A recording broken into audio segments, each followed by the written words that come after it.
Oi, gente, sejam bem-vindos a mais um vídeo aqui no canal. O vídeo de hoje está muito especial porque eu vou responder caixinhas de perguntas que vocês deixaram para mim lá no Instagram. Inclusive, se você não me acompanha por lá, já começa esse vídeo aqui me seguindo, porque aí você consegue ficar por dentro de tudo que acontece aqui no canal, mas também por lá no meu Instagram. Uma coisa que eu amei é que vocês foram muito criativas nas perguntas. Foram perguntas, assim, super relevantes, com fundamento, e assim, eu amei, porque eu amo responder esse tipo de pergunta. Eu não gosto muito de responder aquele tipo de pergunta, qual é a sua cor favorita, e etc. Não. Eu acho que essas perguntas são muito legais e agregam muito, sabe, para nossa vida, então eu vou amar responder ela aqui para vocês. Vou começar com uma pergunta que me chamou muita atenção, que me fez pensar, de fato, assim, parar e pensar um pouco. Em um segundo filho, você mudaria alguma coisa no seu maternar? Gente, primeiro filho é uma coisa assim, né? É tudo muito novo, é tudo muito recente, tudo é uma novidade, aquele sentimento de será que eu vou dar conta? Será que eu tô fazendo certo? Eu tô fazendo errado? É muita coisa que passa pela nossa cabeça. E com certeza eu mudaria algumas coisas e vou pontuar algumas coisas que eu pensei aqui, vou pontuar com vocês. A primeira coisa que com certeza eu mudaria seria estudar um pouco mais, né? Foi uma coisa que depois que a Olivia nasceu eu senti falta, porque eu sempre fui aquela pessoa que tipo assim, deixa acontecer e quando eu ver, estiver acontecendo eu vejo se eu preciso ou não me informar e tal.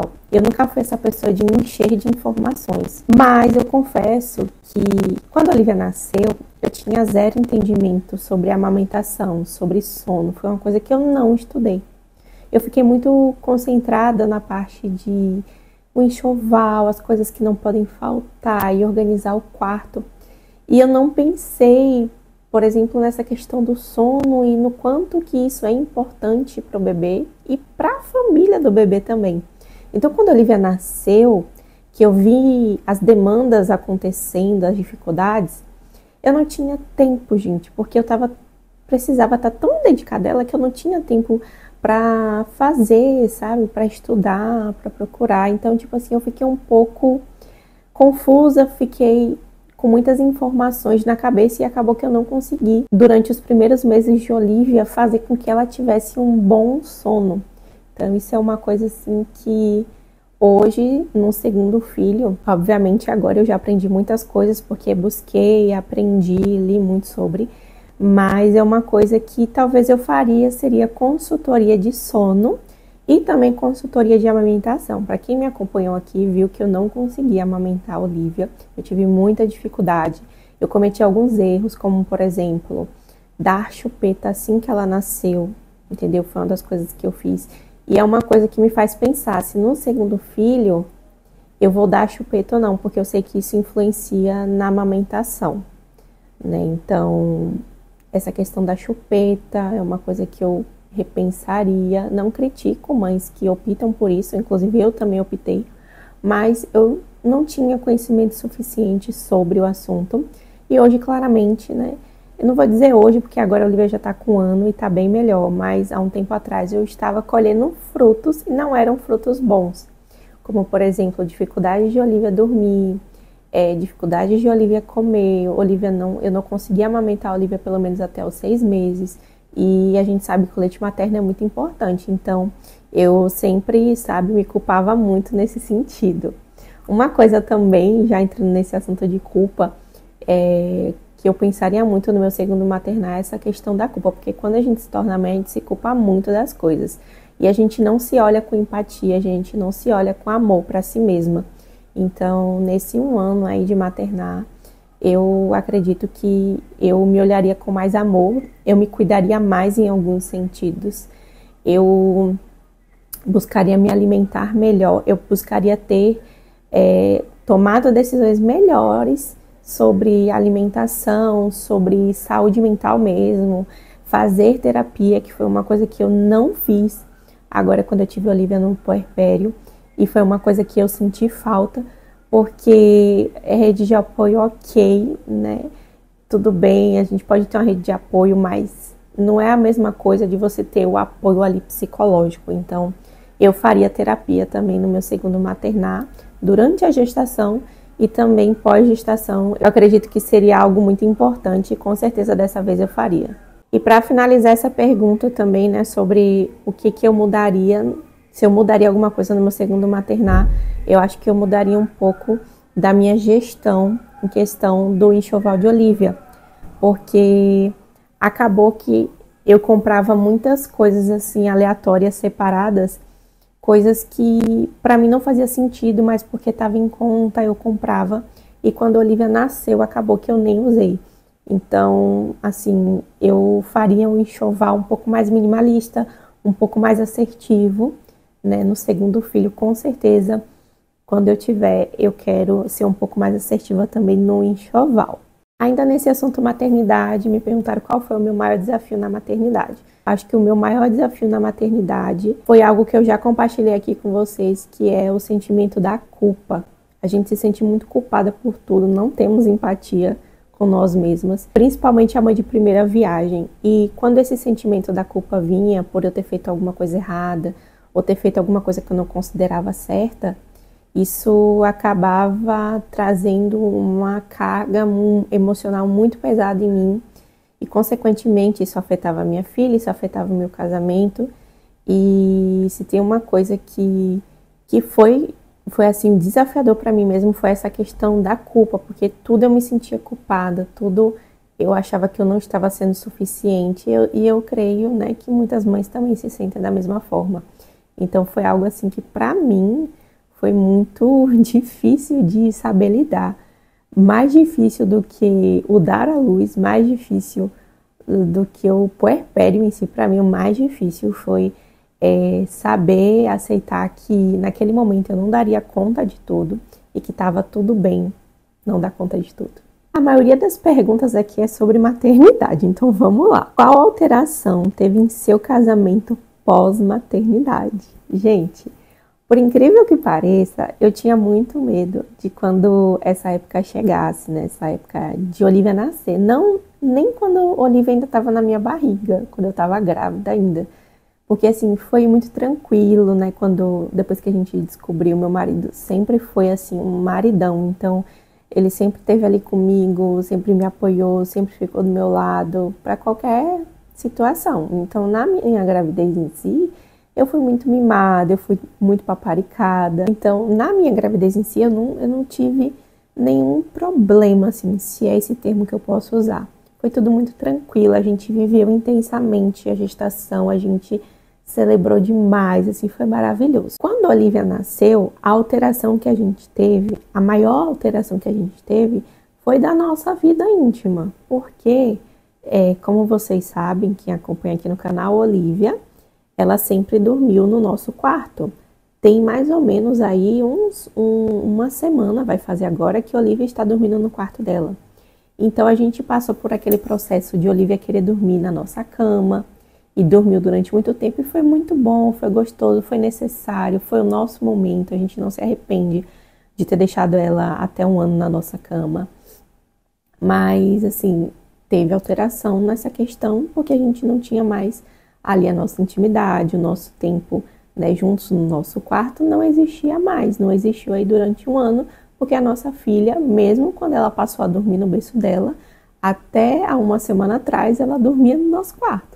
Então, por ela dormir no nosso quarto, a gente perdeu, né, aquele momento ali de intimidade nosso. Uma coisa que alterou também foi a nossa rotina, e isso, assim, não tem como não alterar. Então, antes a gente fazia tudo que a gente queria, na hora que a gente queria, como a gente queria, e depois que a Olivia nasceu, as coisas passaram a ser um pouco diferentes. Um pouco não, na verdade, muito diferente. Porque a Olivia tem horário de soneca, a Olivia tem horário para dormir, nossa filha dorme 7h30 da noite. Então, assim, antes, uma coisa que a gente até fala aqui em casa era que quando a gente não tem filho, e é uma frase muito clichê, gente, mas é muito verdade. Quando a gente não tem filho, a gente acha que a gente não tem tempo, mas na verdade a gente só descobre, né, que de fato a gente não tem tempo quando a gente tem a criança, quando a gente tem um filho. E foi basicamente isso que aconteceu. A gente ficou um pouco mais limitado, principalmente no início, a ir para a igreja, porque ela tinha acabado de nascer. Então, a gente intercalava ali Para vocês terem uma noção, Olivia somente agora que ela fica com outras pessoas, assim, com os avós e tal, principalmente com a avó dela paterna, ela fica bastante ultimamente. Mas assim, ela não ficava, gente, ela chorava muito, ela era muito apegada a mim porque ela passava o dia comigo, então ela tinha muito apego a mim e não ficava com outras pessoas.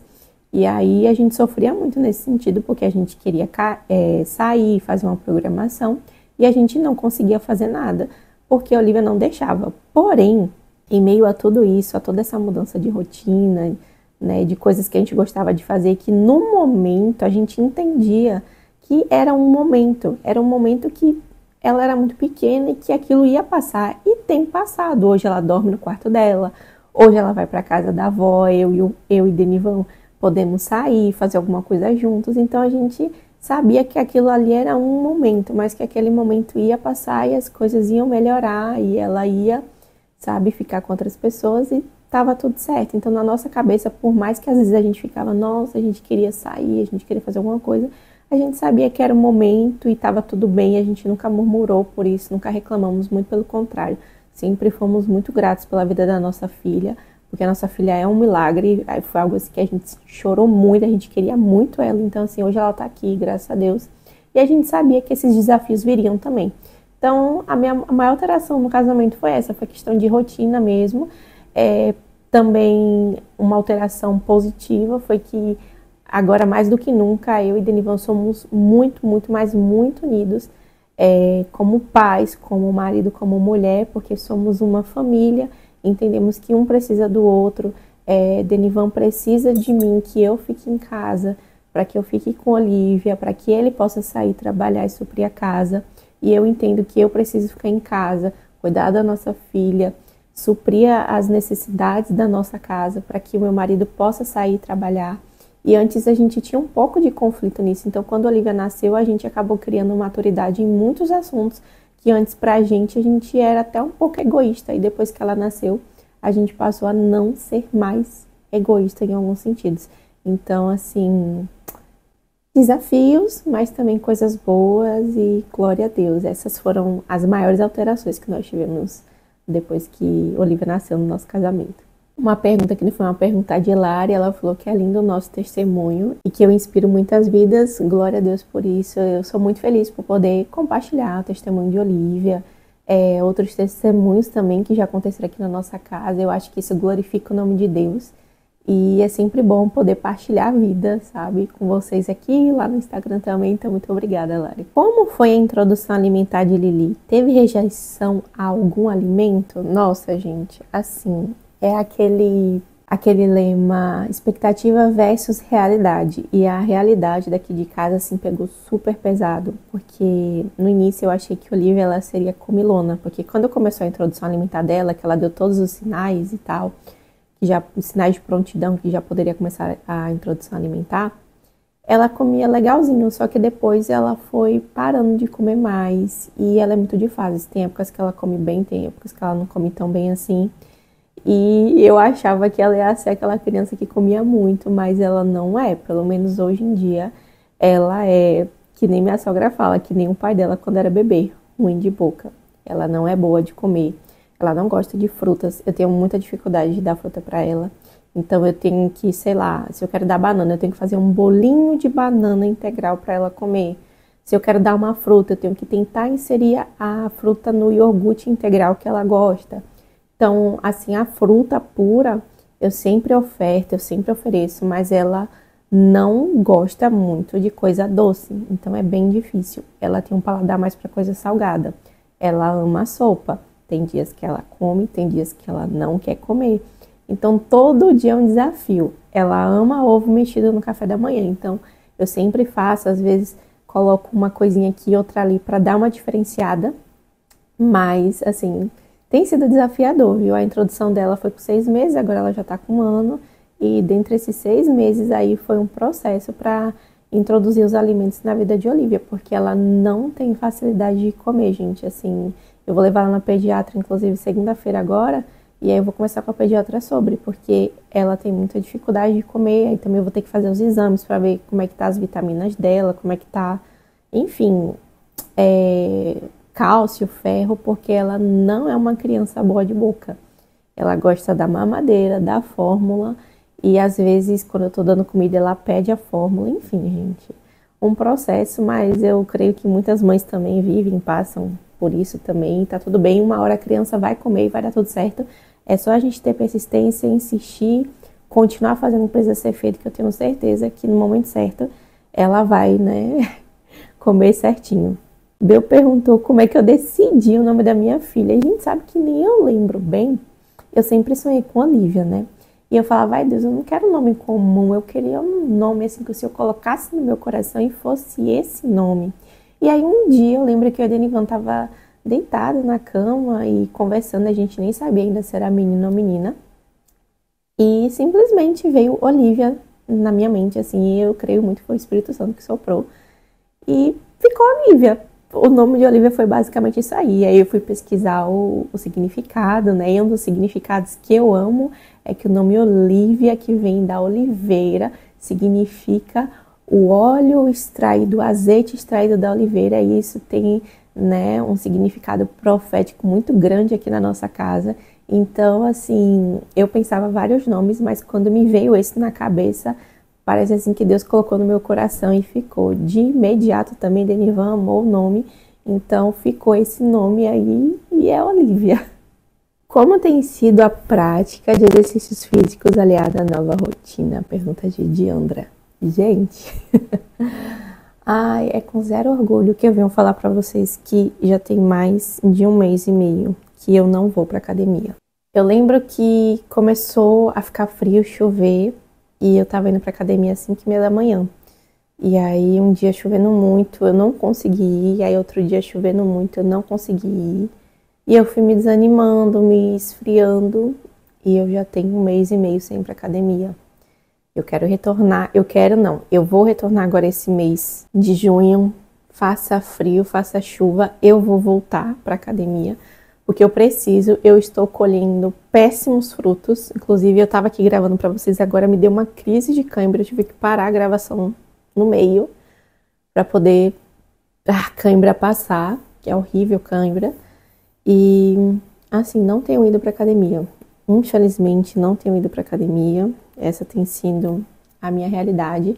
Mas conversando um pouquinho sobre como tem sido, né, os exercícios físicos aliados à minha nova rotina sendo mãe, tem sido desafiador, porque é difícil, porque quando eu não tinha Olivia, eu podia o horário que eu quiser, eu malhava a hora que eu quiser, né, eu me organizava a minha rotina e ia pra academia. Agora com a Olivia não funciona dessa forma, então eu tenho que estar com tudo muito bem organizado durante o dia, programado, para que eu consiga de manhã cedinho ir pra academia, inclusive dormir cedo, que é uma das coisas principais. Mas hoje eu não estou indo para academia, então não consigo falar muito sobre o assunto assim com total propriedade, porque eu não estou indo. Mas eu vou voltar aí e vou compartilhar com vocês nos vlogs como eu estava compartilhando. Ainda sobre rotina, a Kezinha me perguntou assim, como conciliar a rotina pesada e dar conta das coisas do reino sem que isso se torne um fardo? Eu acho que o primeiro passo para conciliar uma rotina pesada é você não enxergar a sua rotina como algo pesado, mas talvez você enxergar de uma forma mais leve, porque isso, a perspectiva com que a gente enxerga o mundo, a perspectiva com que a gente enxerga as coisas, isso já afeta muito a nossa vida. E eu estava até conversando sobre isso essa semana, que eu quero muito ver a minha rotina como algo mais leve. Eu já tenho visto, mas assim, eu quero ver como mais leve ainda. Entendeu, gente? Porque se eu já enxergo a minha rotina como algo pesado, pensa aí, o meu cenário hoje. Eu tenho uma filha de 1 ano que demanda de mim da hora que ela acorda, da hora que ela vai dormir. Eu tenho marido para cuidar, eu tenho casa para cuidar, eu tenho comida para fazer, eu tenho casa para organizar, eu tenho trabalho para gravar, eu tenho trabalho para editar.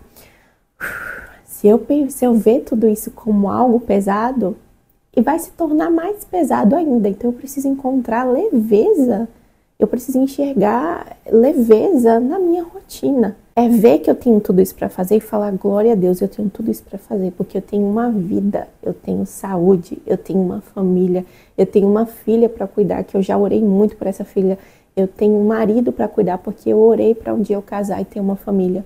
Então, a perspectiva, a forma com que a gente vê o mundo, muda a nossa forma de viver, muda o nosso estilo de vida. Então, eu acho que o primeiro passo é você enxergar a sua vida com uma perspectiva mais leve e não como algo extremamente pesado. E aí, na mesma pergunta, ela pergunta como conciliar a rotina pesada e dar conta das coisas do reino sem que isso se torne um fardo. E aí eu vou lá em Mateus 11:28 na Bíblia, que vai dizer assim: venham a mim todos que estão cansados e sobrecarregados, e eu darei descanso a vocês. Tomem sobre vocês o meu jugo e aprendam de mim, pois sou manso e humilde de coração, e vocês encontrarão descanso para suas almas, pois o meu jugo é suave e o meu fardo é leve. Eu acredito muito que antes do Senhor querer o seu serviço, Ele quer o seu coração, Ele quer você, Ele quer o relacionamento com você. Então aqui Jesus está dizendo, venha a mim, todos vocês que estão cansados e sobrecarregados. Jesus está dizendo, venha a mim, venha ter relacionamento comigo, venha viver uma vida comigo. E hoje, quando algumas semanas eu estava me vendo dessa forma, vivendo tudo como se fosse um fardo, e que eu parei para conversar com Deus, eu falei, Jesus, eu sinto que as coisas estão pesadas, eu sinto que as coisas têm sido um fardo e eu não quero que seja dessa forma. A primeira coisa que Jesus falou, vem para mim, vem ficar comigo, vem conversar comigo. Eu tô aqui, vem para minha presença, vem ficar comigo aqui, porque eu vou tirar esse fardo de você. O fato da vida ser desafiadora, o fato da vida ter problemas e desafios é normal. Mas o que não pode ser normal é você carregar as coisas com fardo. A gente precisa aprender a descansar. Eu mencionei esses dias nos meus stories algo que meu marido falou na célula de terça-feira. Nós vivemos uma geração doente que está idolatrando resultados. Nós temos idolatrado resultados. Às vezes a gente está se cobrando coisas que nem o próprio Deus tem nos cobrado. Então, quando você olha para as suas atividades ministeriais e você vê ela como um fardo, você está visando o alvo errado. Tem alguma coisa errada, você está vivendo errado. Não é para ser um fardo. Vai ser difícil, vai sacrificar o seu tempo, vai. Às vezes vai ser doloroso, vai, mas não é para ser um fardo. Porque quando a gente faz o que a gente faz com amor, não é fardo. Isso não significa que servir ministerialmente vai ser fácil, mas não é para ser um fardo. Quando o seu alvo é Cristo, quando o seu alvo é Jesus, quando o seu alvo é pessoas, você não vê, você não sente isso como um fardo. Então eu volto àquela questão de qual é a perspectiva que você tem enxergado a sua vida, qual é a perspectiva que você tem escolhido enxergar os seus desafios, a sua rotina, o seu serviço na casa do Senhor.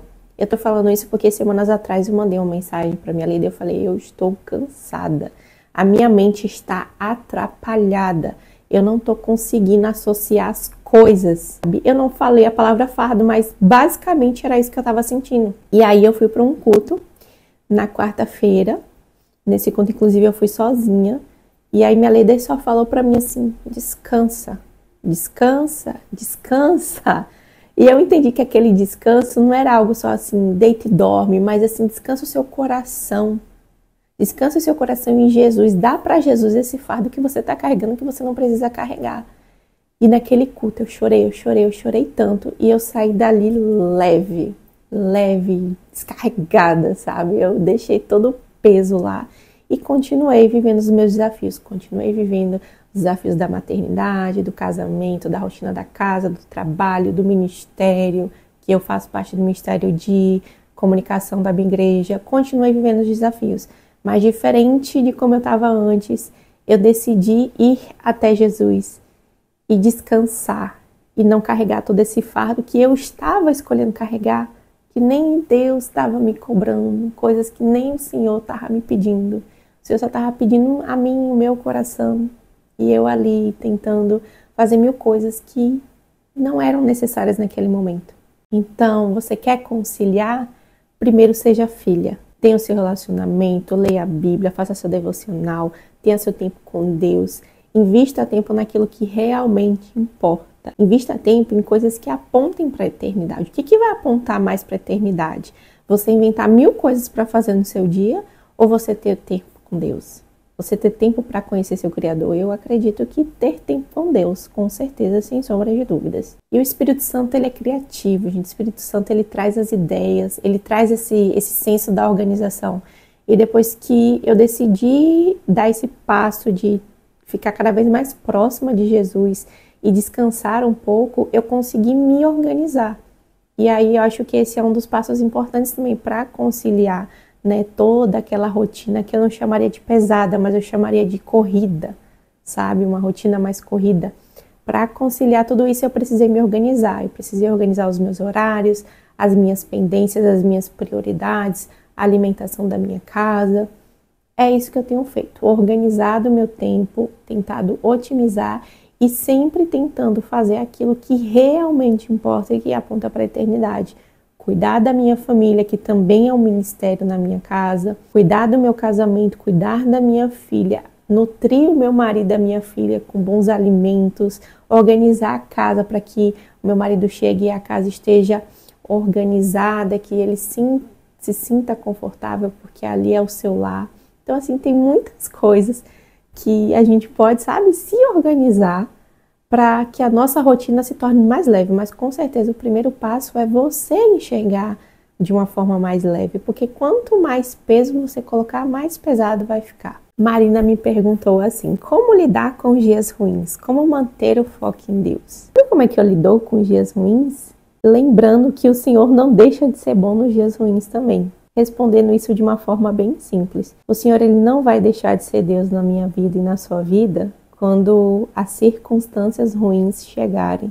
O Senhor, ele não vai deixar de ser Deus e um Deus bom na minha vida e na sua vida quando sinto apertar, a dificuldade chegar, sabe? E eu acho que é nisso que a gente tem que se agarrar nos dias ruins.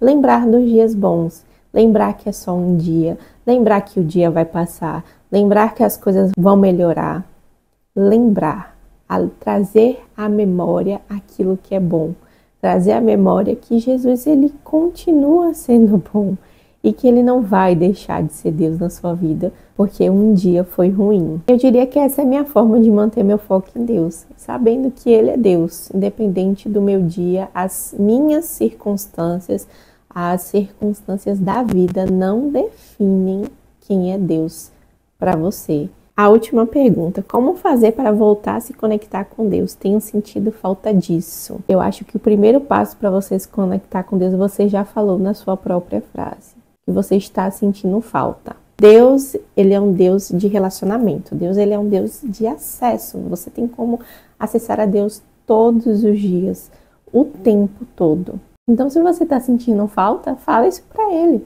Fala, Deus, eu estou sentindo a sua falta. Eu quero voltar a ter uma vida de intimidade com o Senhor. Eu quero voltar a ter uma vida de conversa. Eu quero voltar a ter uma vida de presença. Eu quero voltar a ter uma vida com o Senhor. Isso é o suficiente, é você falar aquilo que está no seu coração para Deus. Não que Deus, ele já não saiba, porque Deus, ele sabe de todas as coisas. Mas é importante você falar. Porque Deus, ele é um Deus de relacionamento. Deus, ele é um Deus de reação. Você tem uma ação e ele reage à sua ação. Então, se hoje você fala para mim que você sente falta de Deus, que você sente falta de ter o seu relacionamento com Deus, fale isso para Ele. Eu tenho certeza que Ele está de braços abertos, te esperando e querendo, com certeza, também ter um relacionamento com você.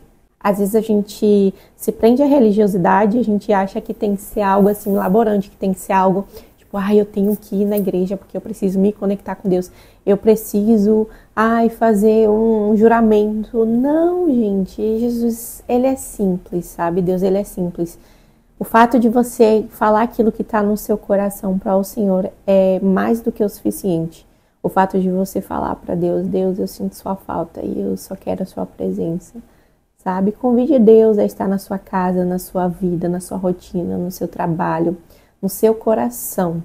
Isso é o que importa para Deus. E essas foram as perguntas que vocês me mandaram. O vídeo provavelmente vai ficar longuíssimo, mas assim, eu amei bater esse papo aqui com vocês. E com certeza eu vou abrir mais caixinhas de perguntas, porque assim, achei as perguntas de vocês muito interessantes e gostei muito de responder, né? De abrir também um pouco do meu coração. E eu espero que essa nossa conversa tenha agregado na vida de vocês, que faça a diferença de alguma forma, né? Que tragam bons frutos para vocês. E é isso. Muito obrigada pelas perguntas a todas que mandaram. Um beijo, gente, e até o próximo vídeo. Tchau, tchau.